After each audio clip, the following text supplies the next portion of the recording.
Assalamualaikum warahmatullahi wabarakatuh. Bismillahirrahmanirrahim. Alhamdulillahirabbil alamin. Alhamdulillahilladzi hamdan katsiran thayyiban mubarakan fihi ala kulli hal alladzi qad aujada min nurihi nurun bihi amal huda. Asyhadu an la ilaha illallah wahdahu la syarika lah wa asyhadu anna Muhammadan abduhu wa rasuluhu la nabiyya ba'da. Allahumma salli wa sallim ala sayyidil mursalin wa habibina wa safiina wa qurrati a'yunina sayyidina wa maulana Muhammadin wa ala alihi wa ashabihi wa man ahabba amma ba'd. Qala Allah Ta'ala fi kitabil karim, a'udzu billahi minasyaitonir rajim. Bismillahirrahmanirrahim. Rabbis shrahli sadri wa yassirli amri wahlul 'uqdatam min lisani yafqahu qawli. Al-ayah, shadaqallahul adzim. Ma'asyiral muslimin rahimakumullah. Terlebih dahulu marilah kita senantiasa memanjatkan puja dan puji syukur kehadirat Allah Subhanahu wa taala yang telah memberikan rahmat, taufik, hidayah serta inayahnya kepada kita semua sehingga kita bisa berkhidmah di dunia pendidikan melalui lembaga pendidikan LP Institut Al-Azhar Istas Menganti, perguruan tinggi yang islami yang diasuh oleh Ketua PBNU Gresik, Romo Kiai Haji Mulyadi Magister Management. Semoga beliau senantiasa diberikan oleh Allah kesehatan selalu. Amin, amin ya rabbal alamin. Salawat serta salam marilah kita haturkan kepada junjungan kita, Nabi besar, Nabi agung, Muhammad Rasulullah Sallallahu Alaihi Wasallam yang telah memberikan suri tauladan petunjuk bagi kita umat Islam sehingga kita bisa membedakan mana perkara yang hak dan mana perkara yang batil atas syariat agama Islam. Para hadirin, kawan-kawan sekalian, wabil khusus dosen pengampu mata kuliah Aswaja Al-Muharram Al-Ustadz Saiful Anam, Magister Pendidikan Islam yang kami hormati. Dalam kesempatan singkat ini, izinkan kami menyampaikan sedikit tentang Aswaja dan Nahdlatul Ulama. Istilah Aswaja atau lebih dikenal dengan Ahlu Sunnah wal Jamaah memang identik dengan pernyataan Nabi kita Muhammad Sallallahu Alaihi Wasallam, yaitu ma'ana alaihi wa ashabi, seperti yang dijelaskan sendiri oleh Rasulullah Muhammad Sallallahu Alaihi Wasallam dalam sebuah hadis yang diriwayatkan oleh Imam Tirmidzi, Ibnu Majah dan Abu Daud, bahwa beliau baginda Nabi Muhammad Sallallahu Alaihi Wasallam pernah berkata, Bani Israel terpecah belah menjadi 72 golongan dan umatku akan terpecah belah menjadi 73 golongan. Kesemuanya masuk ke neraka kecuali satu golongan. Kemudian para sahabat bertanya, siapakah ya Rasulullah satu golongan tersebut? Maka Rasulullah pun menjawab, mereka itulah adalah ma'ani alaihi wa ashabi, yakni mereka yang mengikuti apa saja yang saya lakukan dan juga dilakukan oleh para sahabatku. Dalam hadis tersebut Rasulullah Shallallahu Alaihi Wasallam menjelaskan bahwa golongan yang selamat adalah golongan yang mengikuti apa yang dilakukan oleh baginda Nabi Muhammad dan para sahabatnya. Pernyataan Nabi ini tentu tidak sekedar kita maknai secara tekstual, tetapi karena hal tersebut berkaitan dengan pemahaman tentang ajaran Islam, maka ma'ana alaihi wa ashabi atau ahli sunnah dari pengertian di atas, maka ahlu sunnah wal jamaah sesungguhnya sudah ada sejak zaman Rasulullah Shallallahu Alaihi Wasallam. Jadi bukan sebuah gerakan yang baru muncul di akhir abad ketiga dan keempat Hijriah ini. Para hadirin sekalian yang saya hormati, di Indonesia organisasi Ahlu Sunnah wal Jamaah terbesar adalah Nahdlatul Ulama yang didirikan oleh para kiai, dan salah satu tokohnya adalah Hadratus Syekh Kiai Haji Hasyim Asy'ari. Latar belakang didirikannya NU ini bermula ketika Mekah dan Madinah pada saat itu dikuasai oleh orang-orang Wahabi. Mereka ingin mengebiri kemerdekaan bermazhab dengan menerapkan azas tunggal mazhab Wahabi di wilayah Hijaz Arab Saudi.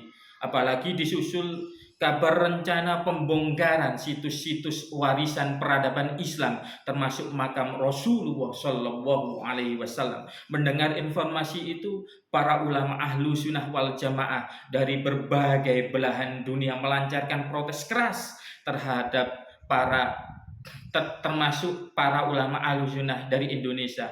Ulama-ulama ahlu sunnah wal jamaah dari berbagai pondok pesantren di Indonesia ini, mereka berkumpul di Surabaya untuk apa? Untuk membahas perubahan ajaran di dua kota suci tersebut, yakni Mekah dan Madinah. Dari pertemuan itu lahirlah panitia Komite Hijaz yang diberi mandat untuk menghadap Raja Ibnu Saud guna menyampaikan masukan dari ulama-ulama ahlu sunnah wal jamaah di Indonesia.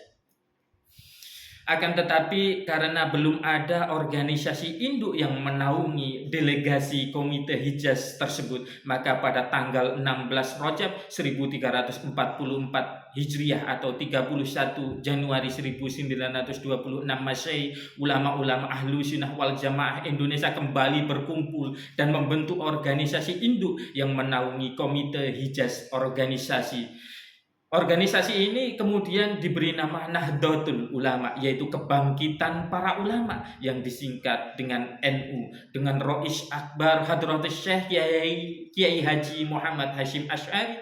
Materi pokoknya yang hendak disampaikan langsung oleh Komite Hijaz ke hadapan Raja Ibnu Saud yang pada waktu itu memimpin, diantaranya adalah meminta kepada Raja Ibnu Saud untuk memberlakukan kebebasan mengikuti satu dari mazhab Imam 4, yaitu Hanafi, Maliki, Syafi'i, dan Hambali. Ma'asyiral muslimin rahimakumullah. Untuk itu kami mengajak kepada kita semua untuk meneguhkan kembali ke-NU-an kita, keaswajaan kita. Mari kita simak kredo perjuangan yang pernah disampaikan oleh Kiai Haji Abdul Wahab Kasbu. Beliau menegaskan banyak pemimpin NU di daerah-daerah maupun di pusat yang tidak yakin akan kekuatan NU-nya. Mereka lebih meyakini kekuatan dari golongan lain. Orang-orang ini terpengaruh oleh bisikan yang menggembuskan propaganda agar tidak yakin akan kekuatan NU yang dimilikinya. Kekuatan NU itu ibarat senjata adalah meriam, betul-betul meriam.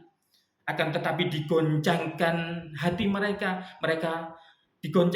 mereka oleh propaganda luar yang menghasut seolah-olah senjata itu bukanlah meriam, akan tetapi hanya sebuah gelugu atau alias sebuah batang pohon kelapa sebagai meriam tiruan. Pemimpin NU yang tidak sadar akan siasat lawan dalam menjatuhkan NU ini melalui caranya membuat pemimpin NU ini ragu-ragu akan kekuatannya sendiri. Ma'asyiral muslimin rahimakumullah.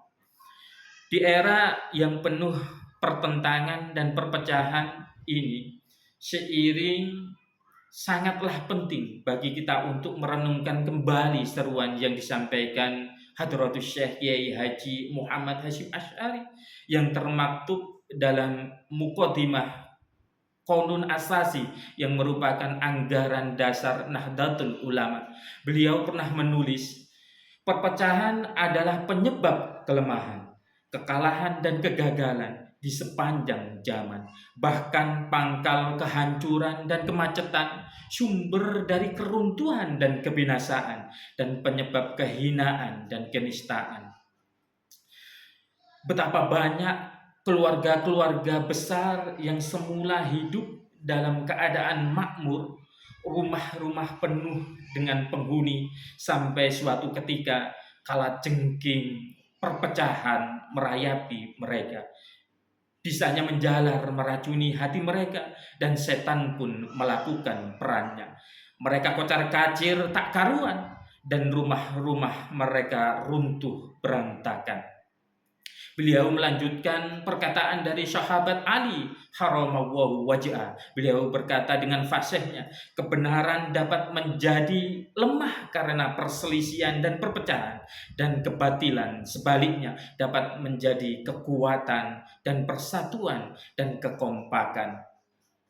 Pendek kata, siapa yang melihat pada cermin sejarah, membuka lembaran yang tidak sedikit dari ihwal bangsa-bangsa dan pasang surut zaman, serta apa saja yang terjadi pada mereka hingga pada saat-saat kepunahannya, akan mengetahui bahwa kekayaan yang pernah menggelimangkan mereka, kebanggaan yang pernah mereka sandang, dan kemuliaan yang pernah menjadi perhiasan mereka tidak lain adalah karena berkat apa yang secara kukuh mereka pegang, yaitu mereka bersatu dalam cita-cita seia sekata, searah, setujuan, pikiran-pikiran mereka seiring dan selaras.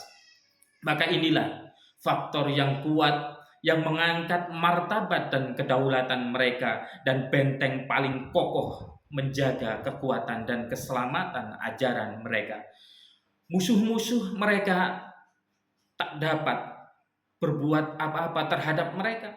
Malahan musuh-musuh mereka menundukkan kepala mereka, menghormati mereka karena wibawa mereka, dan mereka pun mencapai tujuan-tujuan mereka dengan gemilang.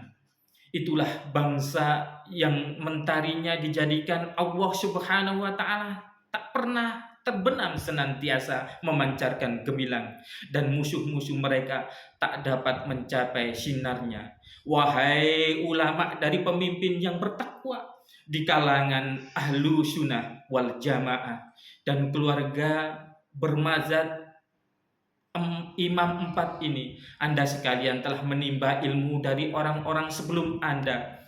Orang-orang sebelum Anda menimba ilmu dari orang-orang sebelum mereka dengan jalan sanad yang bersambung sampai kepada Anda sekalian, dan Anda sekalian selalu meneliti dari siapa Anda menimba ilmu agama Anda itu. Maka dengan demikian Anda sekalian adalah penjaga-penjaga ilmu, dan pintu gerbang ilmu itu, rumah-rumah tidak akan dimasuki kecuali dari pintu-pintu tersebut. Siapa yang tidak masuk melalui dari pintu tersebut maka disebut dengan pencuri. Sementara itu segolongan orang yang terjun ke dalam lautan fitnah memilih bid'ah dan bukan sunnah-sunnah Rasul, dan kebanyakan orang mukmin yang benar hanya terpaku.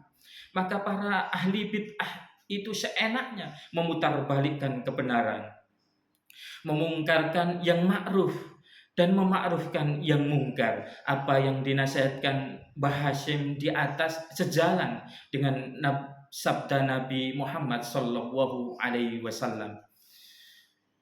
Nabi Muhammad Sallallahu Alaihi Wasallam pernah bersabda yang artinya adalah,